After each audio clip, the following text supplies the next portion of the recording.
Hello. Tonight we settle into a calm moment and drift toward a story that began more than 2,000 years ago. In the quiet of this hour, the idea of Atlantis feels almost like a distant coastline seen through soft evening light. It has a shape, a mood, and a mystery, even though no one has ever confirmed that such a place truly existed. So, before we begin, take a moment to like the video and subscribe if you'd like to hear more stories like this. And if you want to share a small detail with this peaceful corner of the internet, write your location and your local time in the comments. Now, dim the lights, let the room settle, and let's drift into tonight's journey together. They begin with a simple truth. The story of Atlantis did not appear out of nowhere. It arrived through the pages of Plato, in two dialogues titled Timaeus and Critias. These works were not adventure novels or travel records. They were philosophical texts meant to explain big ideas about how societies behave, why they rise, and why they sometimes fall apart. And within these discussions, Plato introduced the island of Atlantis as an example, almost a moral illustration meant to show how even the strongest power can falter when its people lose sight of balance and discipline. The setting of the dialogues is calm. A small group of thinkers gather, and one of them recounts a very old tale passed down through family memory. According to the story, ancient Athens once resisted a powerful island empire called Atlantis. The entire account is given gently, as if Plato wants the listener to sense that this is less about the geography of a real island and more about the inner life of a civilization. He frames Atlantis as a model of order that eventually drifts into excess. In many ways, this mirrors larger themes in his work, including his vision of the ideal city and the dangers that appear when virtue fades. For modern listeners, it can feel surprising that such a huge myth springs from such a short part of Plato's writing.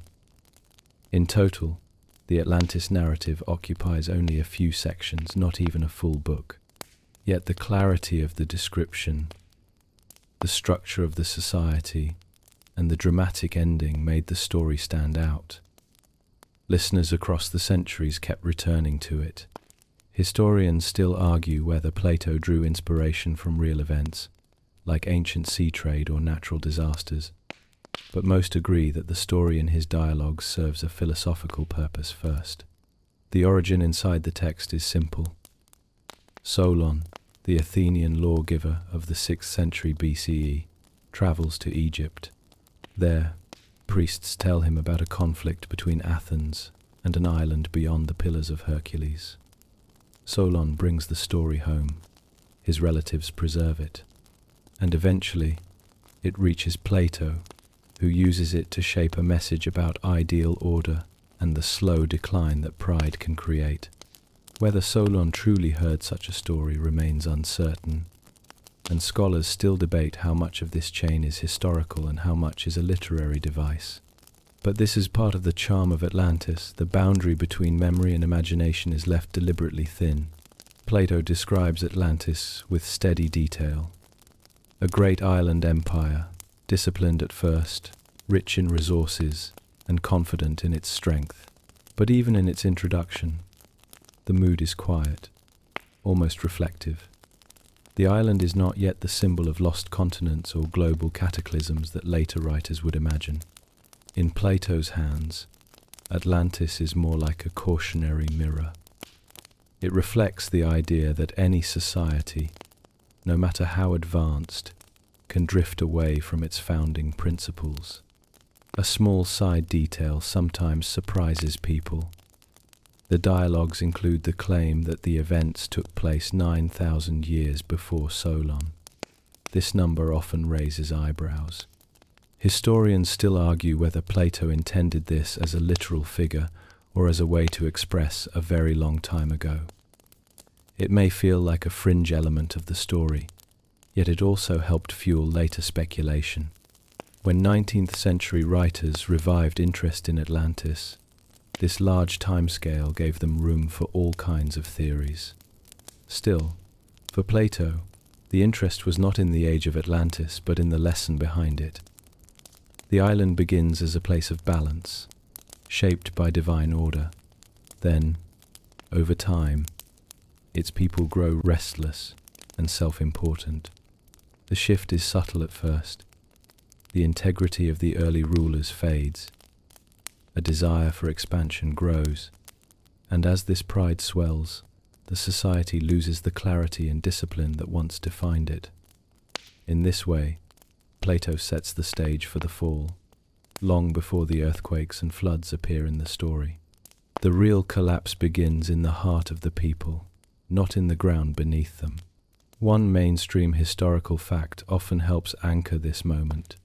Greek philosophers regularly used imagined cities or ideal states to explore moral ideas. Plato did this not only with Atlantis, but also with his famous Republic, where he described the structure of a perfect city that never literally existed. This puts the Atlantis story firmly within a familiar method of teaching. Yet even knowing this, people across cultures kept feeling something special in this tale. It has a quiet pull. Atlantis stands at the edge of myth and memory, believable enough to imagine, distant enough to doubt. And perhaps that blend is why the first spark Plato lit in Timaeus and Critias still glows today. They move now into the part of the story where Plato shifts from the broad moral frame to the quiet, almost orderly structure of Atlantis itself. In his account, the island does not begin as a random landmass in the sea. It begins with a god Poseidon and a mortal woman named Cleito. The tone of the tale here is steady, not dramatic. It simply explains how the island's first rulers came into being and how the landscape was shaped into a place meant to reflect harmony, strength, and measured life. According to the dialogue, Cleito lived on a small hill at the center of what would later become the heart of Atlantis. Poseidon found her there and formed a bond with her. To protect her, he encircled the hill with 3 rings of water and 2 rings of land, each ring wide and carved with intention. This image might sound grand, but Plato describes it with a practical rhythm. The rings served as natural defenses and as channels for movement. They created a series of controlled spaces, each with a clear function. It is one of the reasons later readers felt the tale carried hints of real engineering. From the union of Poseidon and Cleito came 10 sons. These sons would become the early kings of Atlantis, dividing the island's regions among themselves. The eldest, Atlas, received the central kingdom and gave his name to the entire island. In many ways, the structure resembles the pattern of early monarchies in the ancient Mediterranean. A central ruler holds symbolic authority, while younger rulers manage surrounding districts. Whether Plato borrowed this from known systems or shaped it only to make a point is still debated. Historians still argue whether these 10 kings reflect real political arrangements, or if they serve as a model for balance and cooperation. Life in early Atlantis, according to Plato, followed the same calm order. The sons ruled their territories but answered to Atlas. They pledged to maintain the values handed down to them.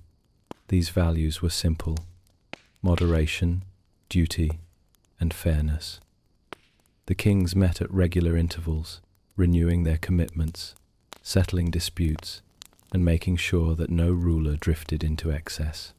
There is even a quirky detail, often noted by readers, that during their gatherings they performed rituals involving a bull, bronze tablets, and oaths. This odd combination has fueled fringe theories over the years, with some suggesting hidden symbolism or lost traditions. But in the dialogues, it simply serves as evidence that the Atlantean rulers took their responsibilities seriously. The physical design of the capital city also supports this sense of order. The rings of land and water allowed easy transport, Bridges crossed each water ring. Guard towers and gates stood at key points. The entire layout appears intentional, almost measured by a calm hand.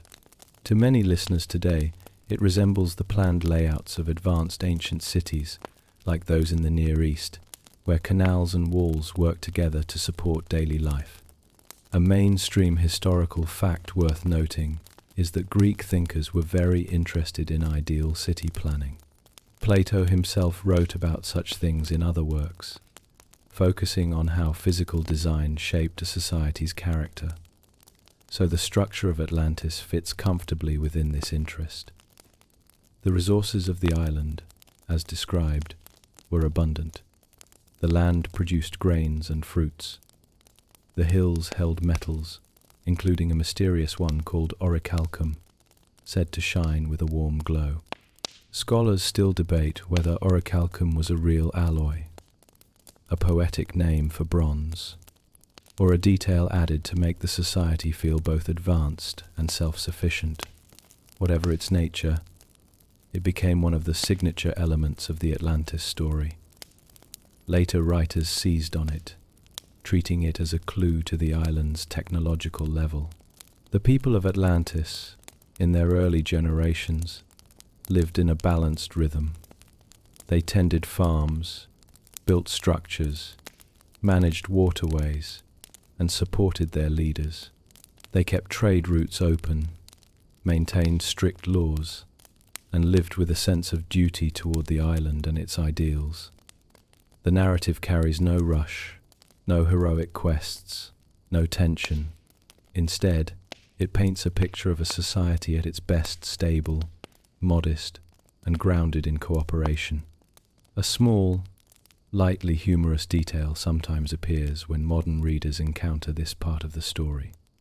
Some expect a loud and dramatic myth, but instead find what feels like the description of a well-run ancient city council.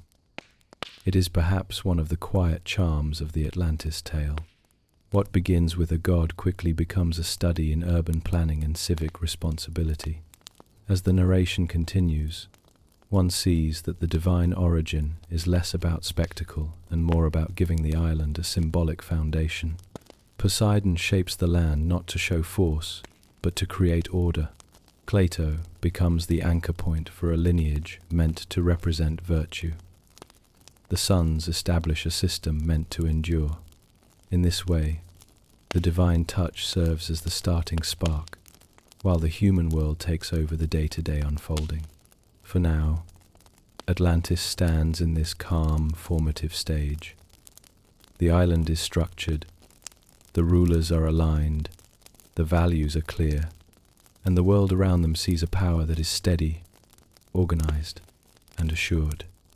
It is a peaceful snapshot, the moment before slow change begins. They move forward now, into the quiet rhythm of daily life in Atlantis, the part of the tale where the island feels almost real. Plato's description is not loud or mythic here.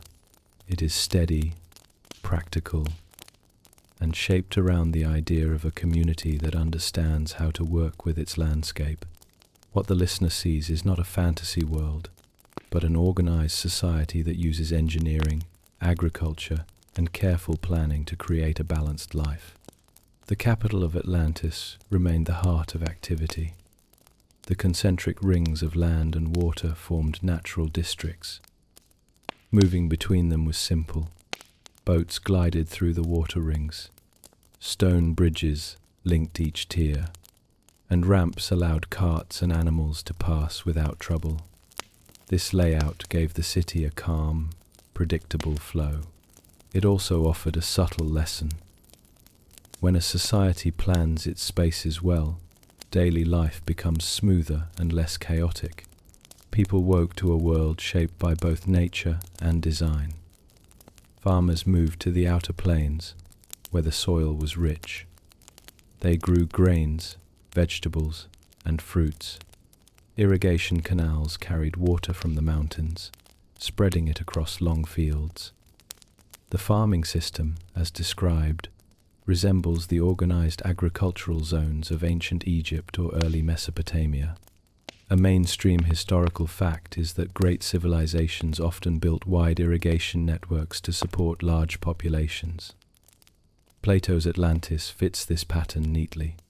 Closer to the city center, groups of craftsmen worked in workshops. Some shaped pottery, others forged tools, and metal workers refined copper, tin, and the mysterious orichalcum. In many stories, orichalcum is treated as magical. Yet, in the original description, it is simply a valuable resource with a bright sheen. Scholars still debate whether it was meant to be a real alloy or a symbol of wealth. Regardless, it gave the island a material identity. People used it for decoration, trade, and ceremonial objects. The marketplaces were steady and practical. Merchants sold fish, grain, textiles, and metal goods. The port allowed ships from other regions to arrive with wood, spices, or crafted items. The trading culture of Atlantis, as written, is similar to that of Bronze Age maritime societies that linked the Mediterranean. The Minoans on Crete, for example, used harbours and ship networks to connect distant regions. This quiet resemblance has led some to wonder if Plato had real cultures in mind when he shaped his tale. Homes spread across the lower rings and outer districts. They were simple structures with courtyards, storage rooms, and workshops. Families cooked meals, raised children, and cared for elders. Life was not filled with constant spectacle. It followed the calm, repeated tasks that define any settled community. And because Atlantis enjoyed abundant resources, people had enough food, water, and materials to maintain stability. Even with this comfort, work remained central. People built canals, paved roads, and maintained walls. They quarried stone, raised temples, and refined their methods. Many listeners notice how the story highlights engineering more than magic. A quiet but quirky detail is that Plato spends more time describing bridges and canals than any supernatural abilities. For a myth often linked to wild theories, the original version sounds surprisingly grounded. At the top of the city, within the innermost ring, stood the Temple of Poseidon. It was large, lined with precious metals, and decorated with statues of the 10 kings. The roof was covered with orichalcum, creating a soft glow in the light of day. Here, the rulers gathered to renew their agreements and reflect on their duties. The temple served both political and spiritual needs. It was a symbol that the island's strength rested on balance, not indulgence. The people of Atlantis valued order. Their laws emphasized fairness and discipline. Disputes were settled through councils. Land was divided so each family could work and maintain a livelihood. The kings followed clear rules about when they could mobilize armies or engage in trade. Nothing in this part of the story suggests decadence or excess. Instead, it feels like a calm moment, where the society still remembers its founding ideals. At leisure, people walked along the waterways, visited markets, or gathered in communal spaces. The sound of water moving through channels gave the city a steady rhythm. Some hunted in the mountains, others fished near the coast. Children learned trades from their families. Elders taught stories about the early days of Poseidon and Plato. These scenes carry a simple truth. A civilization at its height often looks ordinary from the inside. People rise, work, share meals, and sleep with a sense of security. A small joke sometimes appears in modern discussions of this section. Many who expect dramatic myths are amused to find that Atlantis, in its prime, looks like a well-run port city with excellent plumbing. And while the light humor fits the atmosphere, it also reveals how grounded the original story is. Still, debates continue. Historians still argue whether Plato drew from real engineering feats he may have known from travel reports or hearsay. Some point to Egypt's canals, others to the planned cities of the Near East. and others to the advanced maritime cultures of the Aegean. The lack of a clear answer contributes to the lasting appeal of the myth. As the listener sits with this quiet snapshot, Atlantis feels less like a lost utopia and more like a society that enjoyed a long moment of balance. They worked with the land, shaped the sea into channels, and trusted their institutions. Everything moved with a slow, deliberate pulse. It is the calm before the change, and the change, as Plato hints, begins not with storms or floods, but with the first shift in human character. They move now into the part of the Atlantis narrative where the calm surface begins to shift. Up to this point, the island feels steady and balanced. People work with purpose. The kings honor their agreements. The land provides what they need. But Plato describes a moment when this harmony slowly weakens. It does not break all at once. It slips, almost quietly, as virtue fades and pride begins to take hold. The shift starts with the rulers. In the early generations, they act with discipline. They remember the ideals linked to Poseidon and Plato. They value moderation, yet with time, their priorities begin to drift. They grow wealthier, their cities expand, their ships travel farther, and as the island gains power, the rulers become more self-assured. It is a pattern seen in many real societies. A mainstream historical fact is that ancient empires, once they reached great influence, often faced internal strain long before any external threat appeared. The psychological weight of power becomes as dangerous as any rival. In Atlantis, this change takes a symbolic form. Plato says the divine part within the rulers weakens. The human part grows stronger. In his philosophical language, this means they start acting based on desire rather than duty. They want more land, more wealth, more recognition. Their meetings, once centered on fairness, begin to tilt toward ambition. It is not a dramatic descent. It is slow and steady, like a tide that rises without noise. The island's expansion becomes the next sign of change. The kings push outward. They exert control over nearby territories. They build ships to secure trade routes. They rely more on the symbols of power than on the values that once guided them. At this point, the tension between Atlantis and ancient Athens enters the story. In Plato's version, Athens stands as the example of a virtuous state. It values discipline, civic duty, and clear thought. Atlantis, by contrast, has drifted away from these qualities. Their conflict becomes an age-old theme. A strong society losing its way meets another that still holds to its ideals. Historians still argue whether this contrast reflects real political tensions in Plato's time, or if it is simply a teaching tool. Many see it as a metaphor for his belief that societies collapse when they forget the principles that once shaped them. The war between Atlantis and Athens is not described in great detail. Plato gives only a brief outline. Athens resists the expansion of Atlantis. The Atlantean forces arrive in large numbers, yet they fail. Athens pushes them back. It is a symbolic victory. It shows that a disciplined society can withstand a larger but less virtuous one. That message is far more important in the dialogue than any description of battles. Then comes the disaster. Plato says the gods look upon Atlantis and see that the island has fallen from its early grace. They decide that a correction is needed not out of cruelty, but out of balance. The punishment takes the form of natural forces.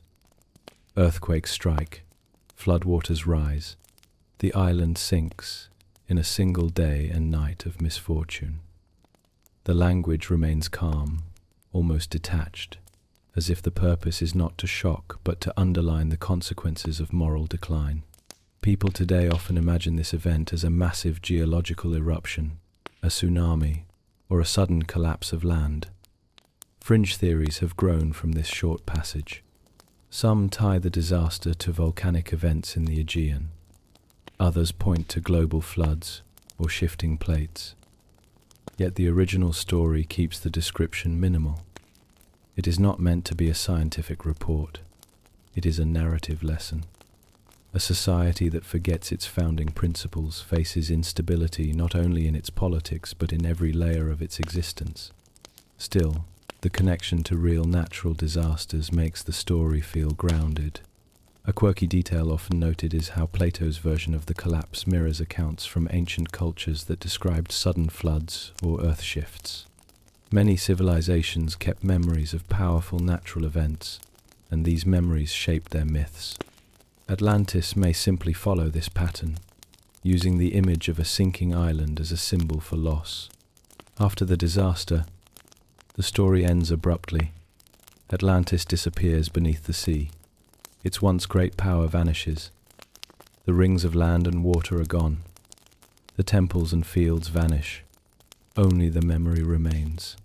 To Plato's audience, this ending was meant to spark reflection, not speculation. It was a reminder that no society, no matter how strong, is guaranteed stability if it lets pride guide its choices. In this calm retelling, the fall of Atlantis does not feel like a dramatic catastrophe. It feels like the quiet closing of a cycle. Virtue gives rise to strength. Strength gives rise to pride. Pride gives rise to decline. And decline leads to dissolution. For the listener, it is a steady, almost whispered reminder that the greatest dangers to a civilization often come from within. They move now into the part of the tale that steps outside Atlantis itself and into the world of real historical figures. Here, the dialogue shifts from mythic geography to a human moment. Solon, the Athenian statesman, traveling to Egypt in the 6th century BCE. Plato presents this as the bridge that carries the Atlantis story from an older cultural memory into Greek thought. The tone is not dramatic.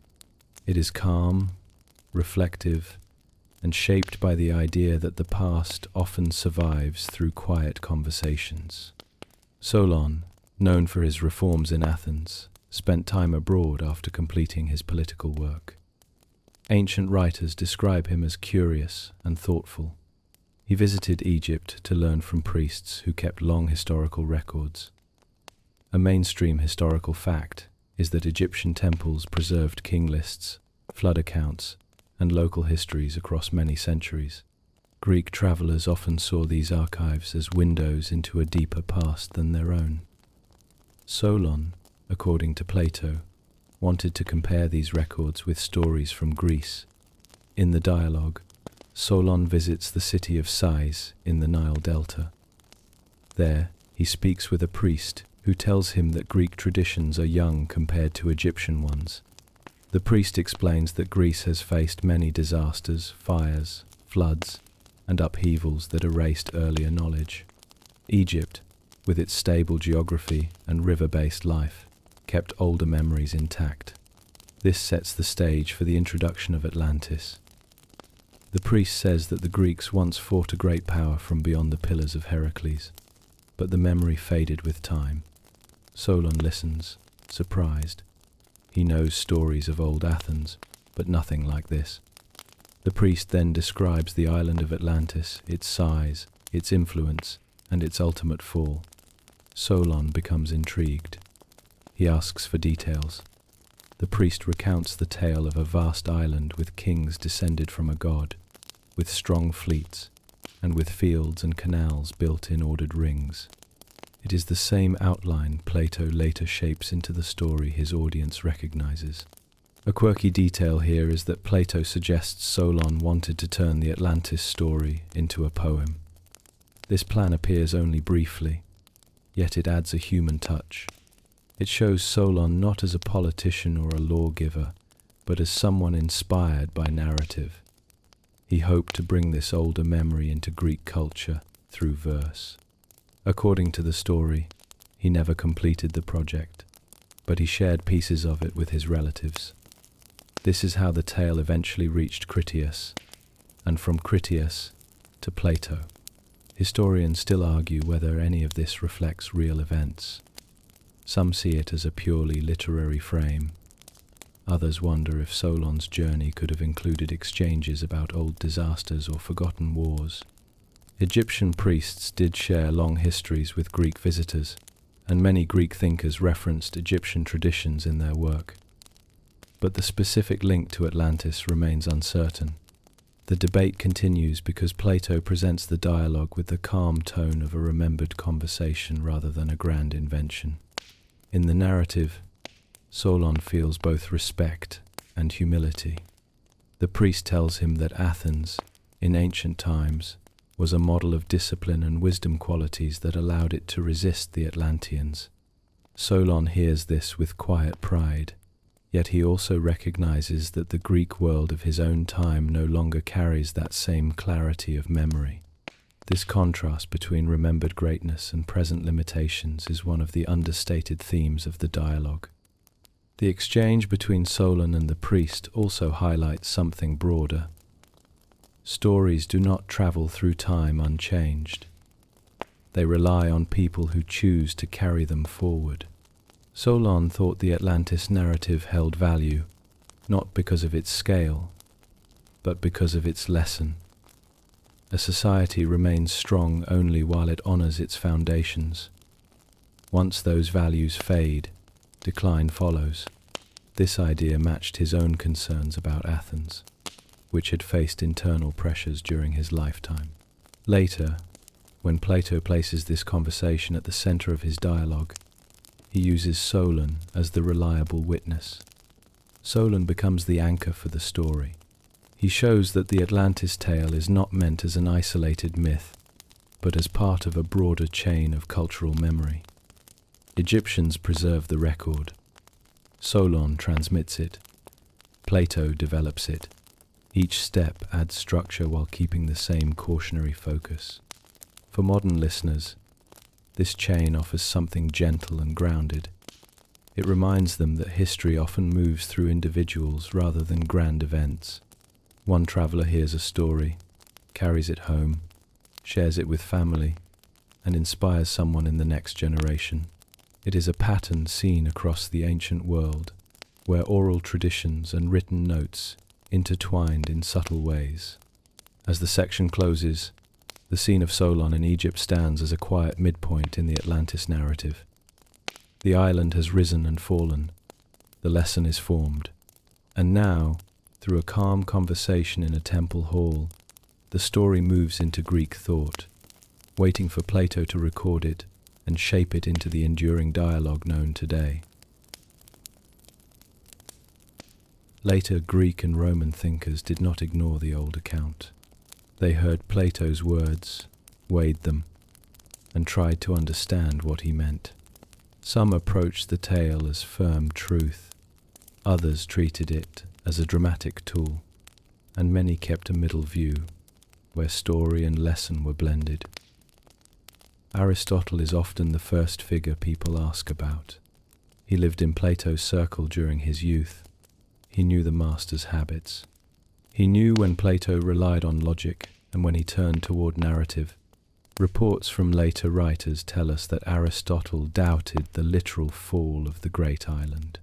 He once remarked that the man who invented it also destroyed it, a short line that implies a crafted tale, not a lost continent. Yet, even this remark is debated among scholars. The comment survives in a second-hand form. We cannot know how close it stands to his real words, but it reflects a reasonable view. To Aristotle, history needed clear markers, and Atlantis had none that he could confirm. Other thinkers showed a different response. Crantor, a student in Plato's school a generation later, supported the core claim. He noted that Egyptian priests kept records. He argued that those records matched Plato's description. Crantor even claimed to have viewed inscriptions in Egypt. We cannot confirm this visit, but his statement demonstrates that Atlantis was not dismissed by all. In fact, Some saw it as an important link between Greek memory and older civilizations. As the centuries moved forward, the reputation of the story grew. Greek historians tried to place the account in wider timelines. Some traced the war between Athens and Atlantis to an age before known kings. Others linked it to periods of natural disruption. A few speculated that the island had once stood near Iberia. These comments show that many thinkers wanted to anchor the tale in the world they recognized. The geographer Strabo approached the subject with calm caution. He wrote large volumes on the lands and cultures of his era. He knew how easily stories could shape belief. Strabo admitted that many ancient tales had a core of truth. Floods, quakes, and lost towns were not rare in the ancient world. Thus, he left open the idea that Plato's tale might preserve a real event, even if magnified or reshaped. He did not commit to full belief. He did not reject it, either. For Strabo, Atlantis stood as one more case where myth and memory might share a border. Diodorus Siculus, another wide-ranging historian, offered notes that sounded familiar to readers of Plato. He spoke of far western islands. He described groups of people who lived beyond the known seas. His work does not mention Atlantis by name. Still, his details showed that Greek and Roman thinkers considered the Atlantic a region filled with older traditions. They believed that unknown cultures may have lived there in remote times. This idea kept the Plato tale alive in the broader conversation. Plutarch gave yet another angle. He wrote about character, leadership, and the moral meaning behind great deeds. To him, older stories held value when they revealed human behavior. He hinted that distant islands and old voyages were part of early Greek imagination. If Atlantis rested within that realm, its worth was moral rather than geographic. Plutarch's approach fit well with his broader method. He used narrative to reflect on virtue and failure. Thus the island served as one more mirror for the nature of power. Roman thinkers joined the dialogue as well. The Roman world had its own share of natural disasters and vanished towns.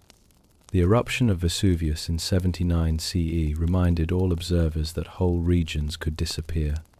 In this environment, the idea of a lost civilization did not seem impossible. Writers such as Tacitus or Seneca did not focus heavily on the old island. Even so, they discussed floods, quakes, and the fragile state of human cities. Their reflections made Plato's account feel less remote. Later Roman commentators sometimes added imaginative expansions. They blended older Greek ideas with Roman geography. Some placed Atlantis near Libya, others connected it with the Canary Islands. These attempts reveal something important. The story stayed elastic. It shifted with each age.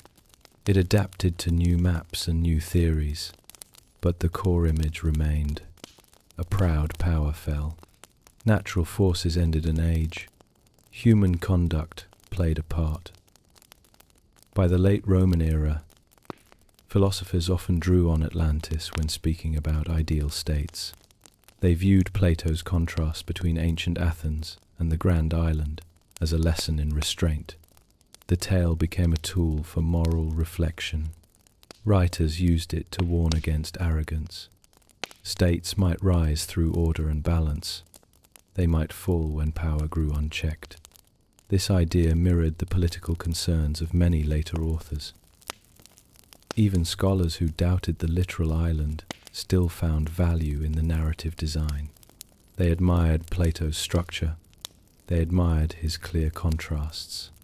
They saw how the account could guide civic thought. Thus, Atlantis lived on not only as a lost realm, but also as a model crafted for deeper understanding. By the time the classical world reached its final centuries, the story had taken root in cultural memory. It crossed borders and centuries. It became flexible enough to survive changes in science and geography. Greek and Roman thinkers, whether doubtful or supportive, helped secure that endurance.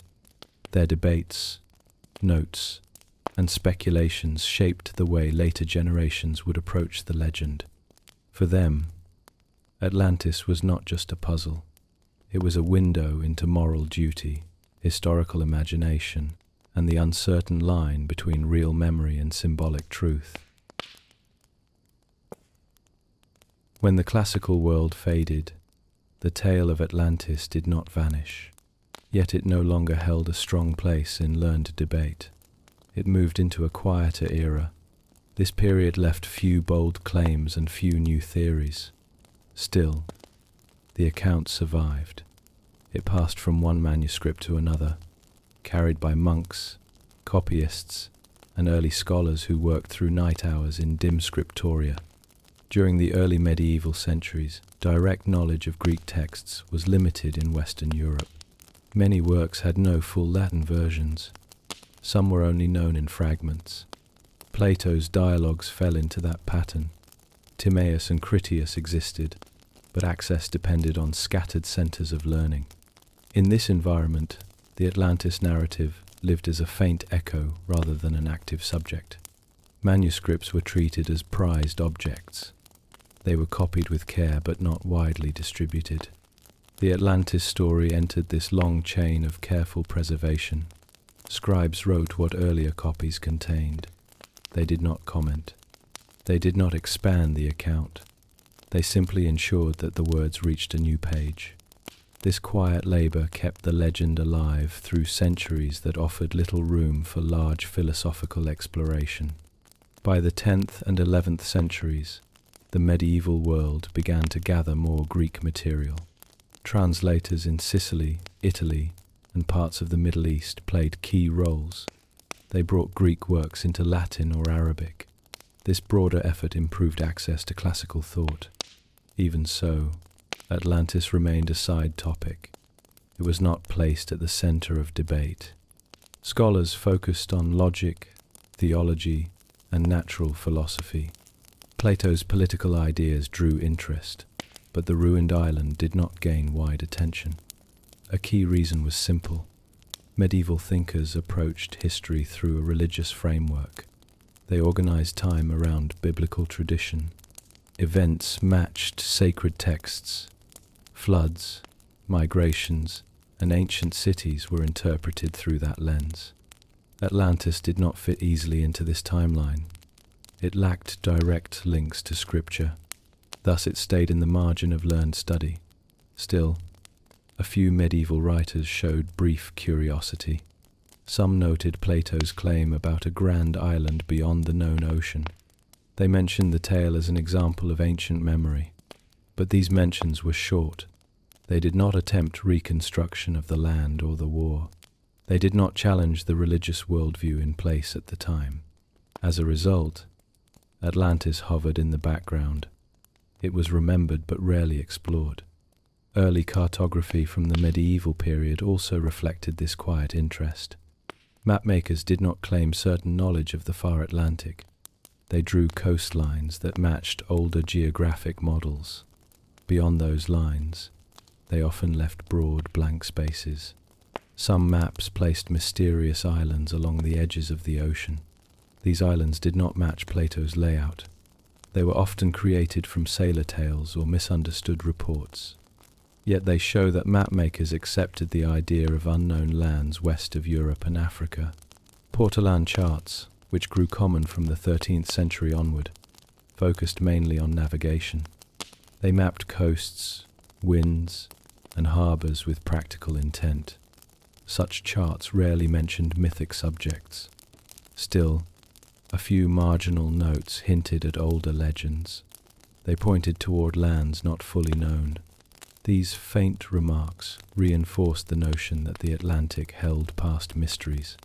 The rise of Norse exploration added another layer of curiosity. Travel accounts from the far north described new coasts, rugged islands, and wide stretches of open water. Medieval scholars who heard these stories sometimes compared them with older ideas about ocean worlds. They did not equate them with Atlantis.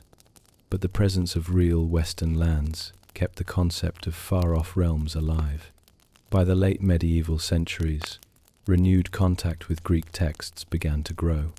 Scholars searched for more accurate copies. They translated with improved skill. They aimed to understand Plato on his own terms. Within this work, the Atlantis account gained slightly more visibility. It was still not a major topic, yet it was no longer lost in deep obscurity. The quiet medieval chain of preservation had done its part. When the Renaissance approached, Europe stood ready for new discovery. Exploration expanded. Scholars questioned older models. Interest in ancient sources rose sharply. This shift opened the door for Atlantis to return to wider thought. But its survival into that vibrant period depended on the long, patient work of medieval copyists. They had kept the flame alive, page by page, in long rooms lit by small lamps. Thus the legend endured through an age that gave it little direct attention, waiting for a later era to bring it back into open debate. The modern age brought new tools, new questions, and a strong desire to explore the unknown. By the early 19th century, the world changed at a pace never seen before. Industries grew, trade expanded, new lands were mapped in detail. Old barriers fell. This period created a fresh space for ancient stories to return.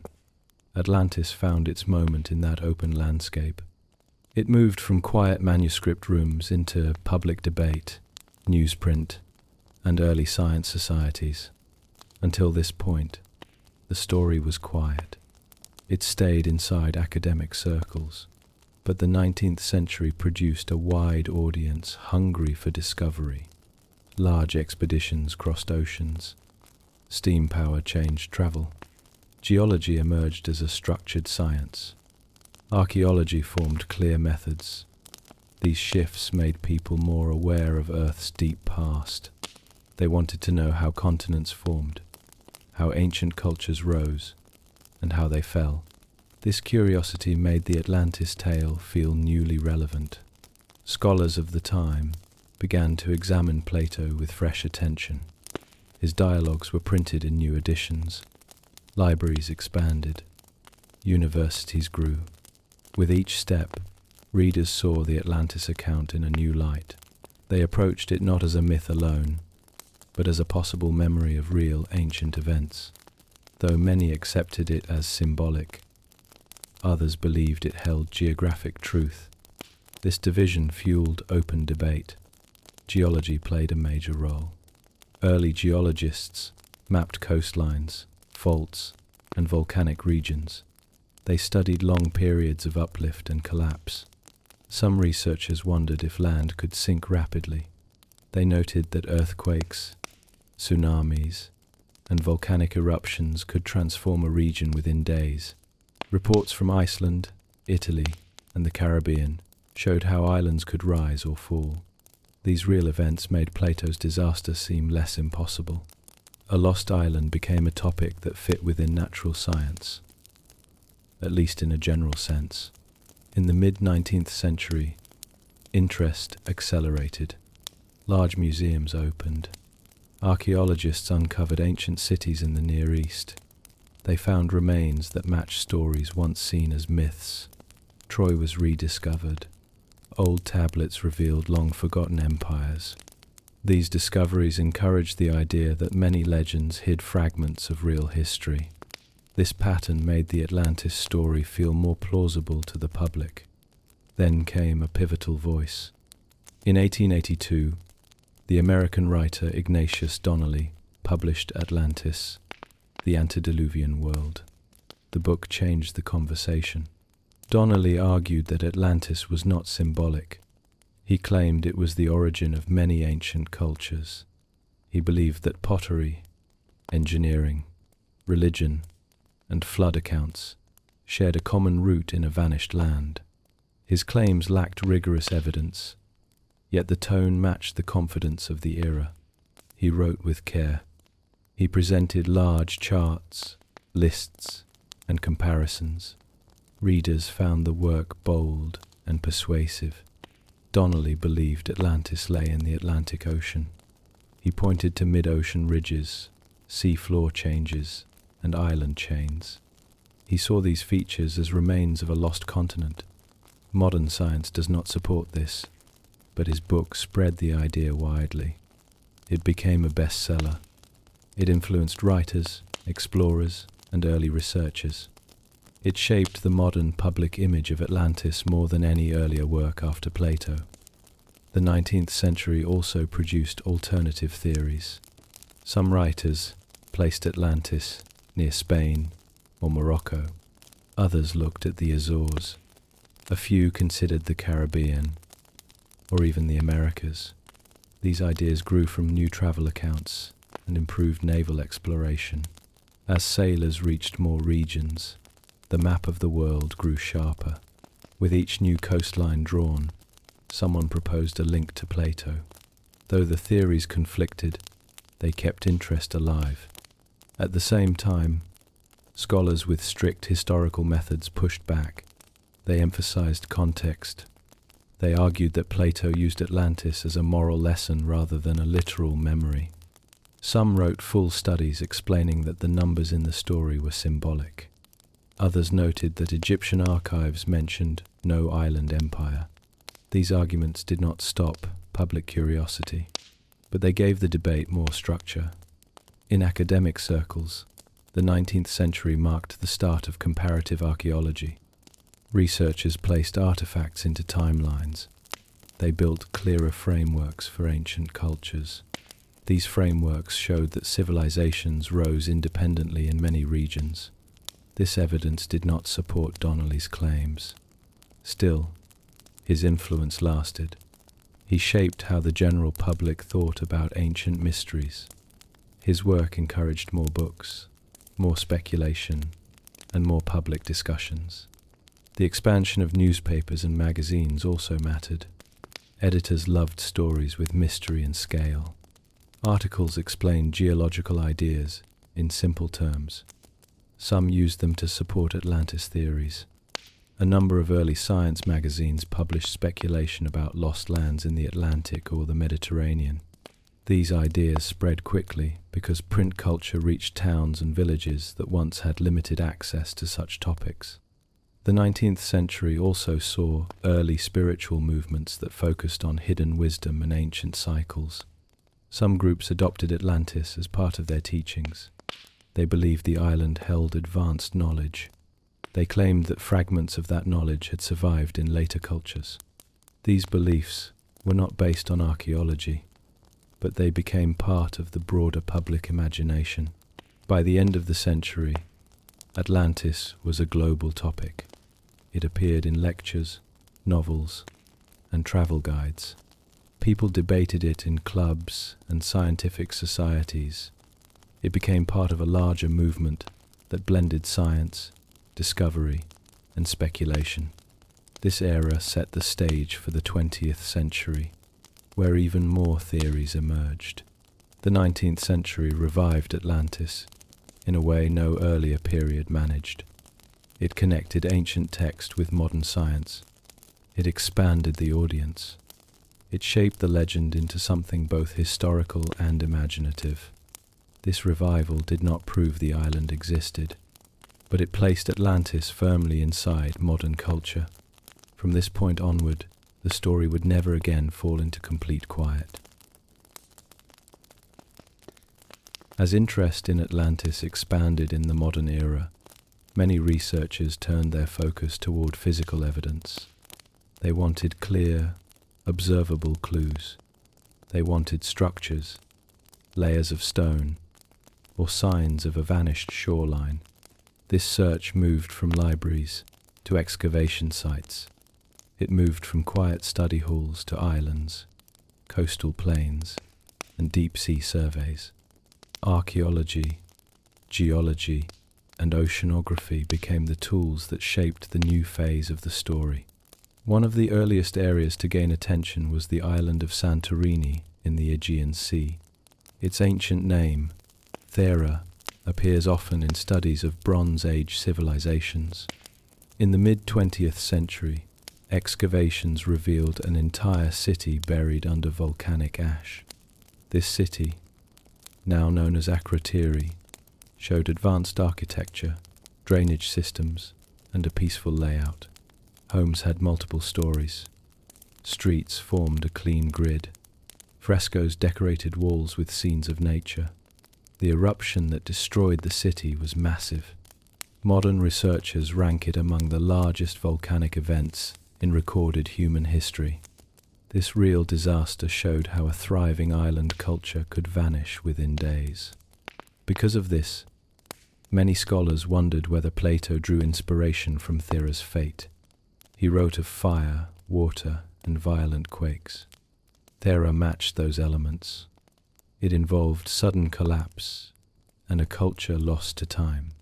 Though the geography does not fully match Plato's island, the general shape of the event fits. The idea gained traction.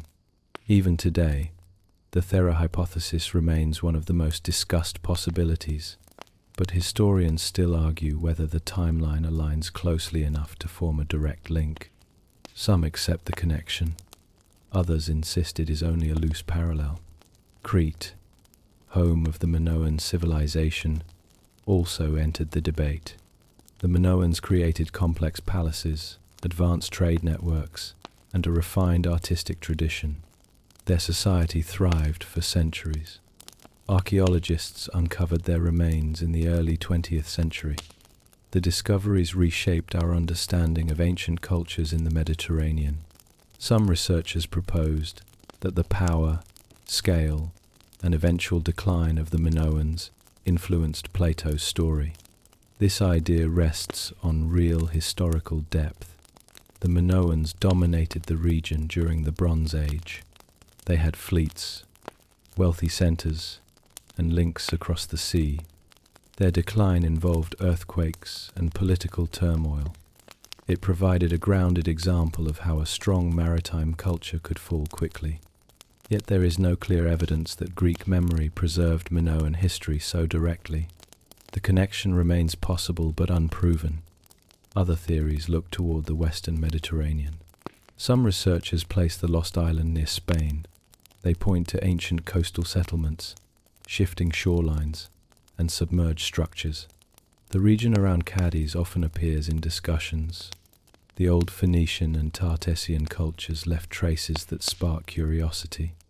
Survey teams have found stone foundations in shallow waters, but the origins of these sites remain uncertain. Most likely, they are parts of regular ancient harbors. Still, they contribute to the ongoing interest in the area. Further north, some explorations focus on the Atlantic coastline. Portugal, Morocco, and the Canary Islands attract attention because of their geography. These regions contain volcanic islands, uplifted seafloors, and deep trenches.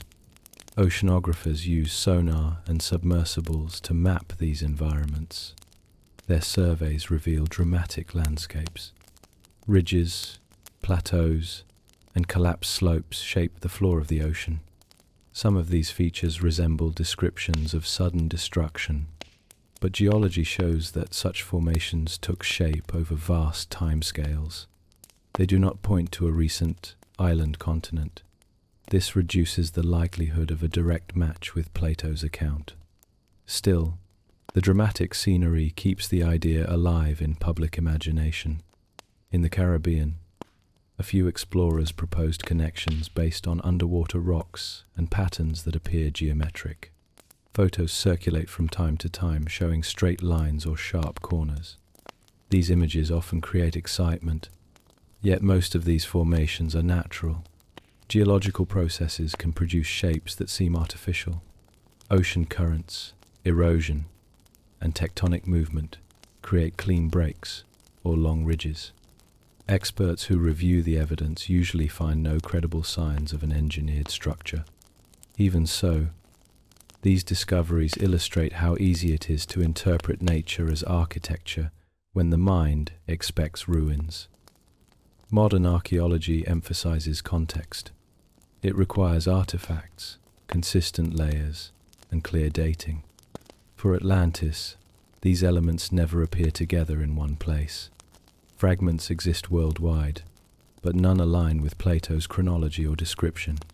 This lack of alignment guides professional researchers toward caution. It does not stop them from studying lost settlements. It only encourages them to separate the legend from the search for actual ancient cultures. Another area of interest is the Strait of Gibraltar. Some proposals suggest a natural disaster once blocked or flooded certain zones. Geologists examined the region for signs of rapid change. They found evidence of past sea level shifts, but none fit the dramatic scale of Plato's narrative. Still, the strait remains symbolically important because it marks the boundary Plato described. This makes the region a common starting point for surveys. A valuable insight often overlooked is the role of storytelling in ancient cultures. Ancient writers did not separate myth and history as sharply as modern scholars do. They shaped narratives to convey meaning.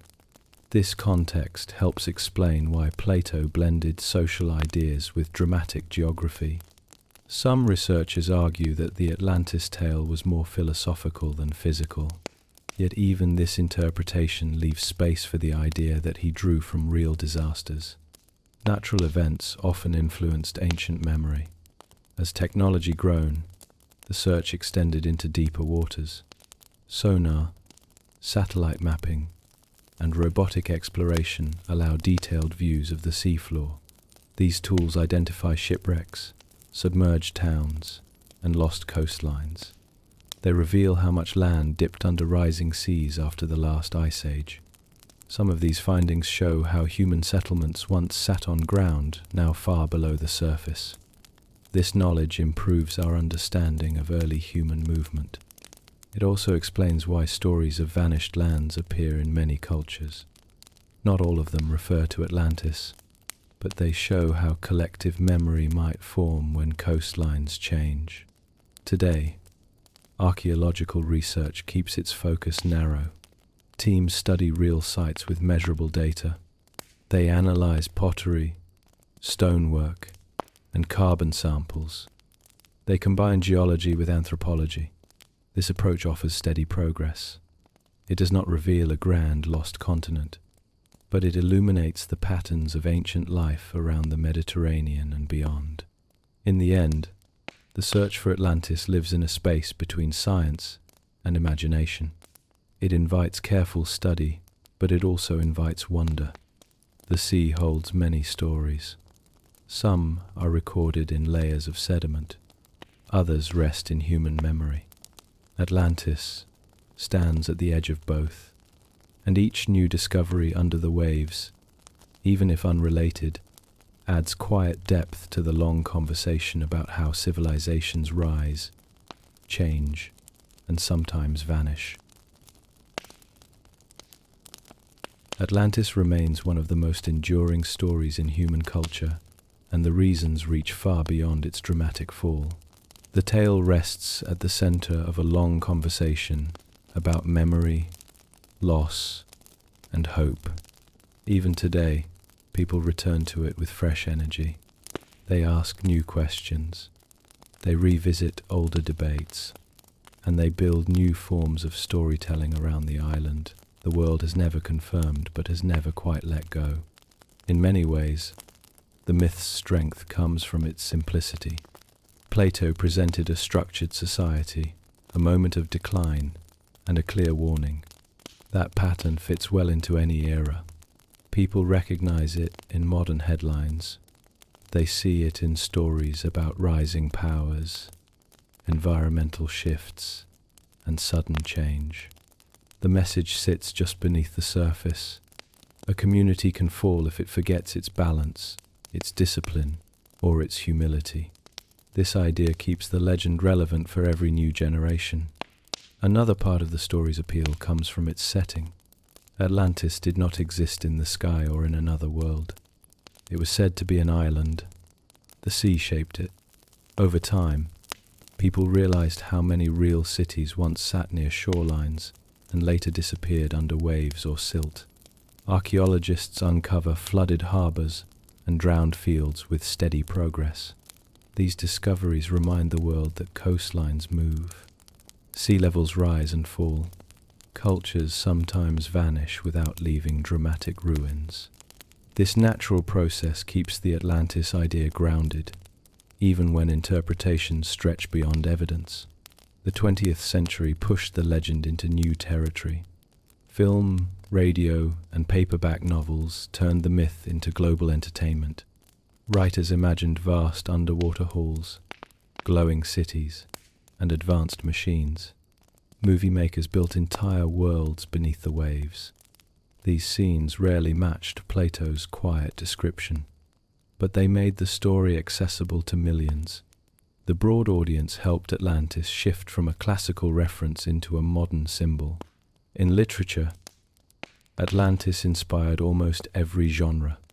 Adventure writers pictured explorers diving into forgotten domes. Science fiction authors used the island as a template for vanished high-tech cultures. Fantasy storytellers reimagined it as a place of magic, ritual, or lost kingdoms. Even serious historical novels returned to it, treating the island not as fact but as a reflective device. Through these forms, the myth gained a new layer. It became a mirror that each storyteller used to examine human nature. In popular culture, the Atlantis theme often anchors a familiar pattern. A team seeks answers. They face obstacles. They find clues. Each clue carries tension and a sense of deep time. Audiences enjoy that pace. They enjoy feeling close to the edge of discovery. And Atlantis works well for that feeling because it has no confirmed location. It leaves open space. It invites speculation without closing the door on reality. Museums and exhibitions also keep the myth alive. Many feature sections about ancient disasters and collapse. They display pottery, tools, and models of early cities. Visitors walk through the rooms and sense how fragile old cultures were. A single earthquake or long drought could transform a region. The exhibits do not claim Atlantis was real, but they show how easily a thriving coastline could fade. This context helps explain why people still see the myth as something that might hide a distant memory. Education plays a role too. In many schools, students first meet Atlantis when learning about Plato, ancient philosophy, or the structure of allegories. They learn that stories can carry messages across centuries. They explore the idea that knowledge sometimes survives through narrative rather than direct records. This understanding shapes how young minds view the myth. It becomes not only a legend but also a lesson in how humans preserve ideas. The story also touches modern discussions about natural events. People study earthquakes, tsunamis, and volcanic eruptions with more precision now. They see how these events can reshape coastlines rapidly. When a region changes that quickly, memories can shift into legend within only a few generations. This pattern exists worldwide. Many cultures tell of floods or lost lands. The recurrence of these stories gives the Atlantis tale a shared human quality. It feels linked to experiences scattered across the globe, even if the details differ. There is also a psychological dimension. Atlantis speaks to the idea of a perfect place that slipped away. It shapes thoughts about opportunity, harmony, and decline. People often imagine that someone in the past held knowledge that faded with time. This belief appears in many cultures. The island becomes a symbol, not of advanced technology alone, but of wisdom lost through neglect. That image resonates strongly in a world where rapid change can make old skills and old balance fade. At the same time, the myth carries a sense of hope. If something great once existed, then perhaps something great can exist again. People use the Atlantis idea as a reminder that societies can build thoughtful systems. They can value learning, fairness, and care for their environment. Plato's version of Atlantis begins with these strengths. It shows a culture that grew from harmony and clarity before it drifted. That first stage remains appealing today. In modern media, the island appears in documentaries, games, comics, and animated series. The settings vary widely. Some show a utopia, others show a dystopia. A few use the story as a background puzzle, adding clues for audiences to follow. This variety shows the flexibility of the myth. Atlantis does not need one form. It shifts based on what a creator wants to explore. Tourism also interacts with the legend. Several coastal towns host small exhibits or guided tours that reference local theories. These tours are often gentle introductions to ancient history. They explain geology, archaeology, and myth-making. Visitors gain a deeper sense of how stories evolve. Even when no link to Atlantis exists, the legend becomes a doorway into regional heritage. Academic research continues to address the story, though with careful limits. Historians study Plato's text in detail. They examine vocabulary, structure, and political context. They compare the Atlantis dialogue to other works written in the same period. This process helps determine how symbolic or literal the story may have been. Most scholars lean toward a philosophical reading. They see the island as a tool Plato used to discuss strength, discipline, and civic responsibility. But they also acknowledge that real disasters may have influenced his imagination. This balanced approach keeps the conversation grounded. Oceanographers contribute valuable insights. Their mapping of the sea floor shows how continents and islands shift over vast periods. They explain how slow processes create landscapes that can appear sudden to human memory. They show how ancient shorelines differ from modern coastlines. This work does not confirm Atlantis, but it explains why stories of vanished lands occur in many regions. Even fringe communities play a role in shaping cultural memory. Some groups promote unconventional theories. They link Atlantis with ice ages, magnetic changes, or migration myths. These ideas rarely hold up to scientific review, but they reveal how powerful the legend still is. People enjoy imagining possibilities that reach beyond current knowledge. It becomes a form of creative exploration. A gentle pattern appears across all these uses. Atlantis remains useful because it is unfinished. The story offers a framework, not a map. It gives clear themes but leaves room for interpretation. People fill that open space with their own concerns and dreams. For some, the island represents caution. For others, it represents hope or curiosity. This wide range keeps the legend alive. Atlantean imagery also shapes how people view the ocean.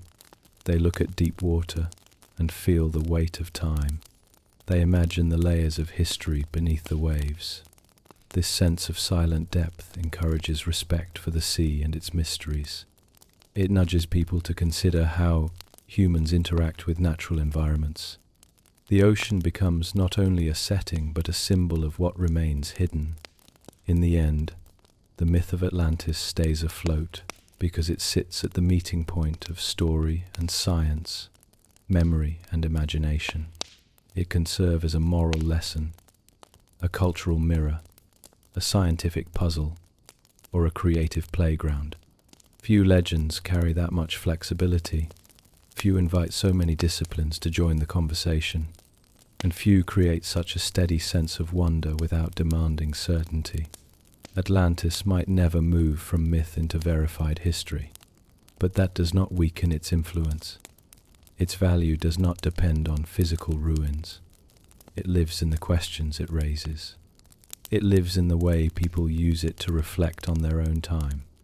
And it lives in the quiet human instinct to imagine lost worlds and consider what they might teach. For as long as people tell stories, Atlantis will remain part of that storytelling, a reminder of balance, a reminder of fragility, and a reminder that even an island that never appears on any map can shape how cultures think, dream, and grow.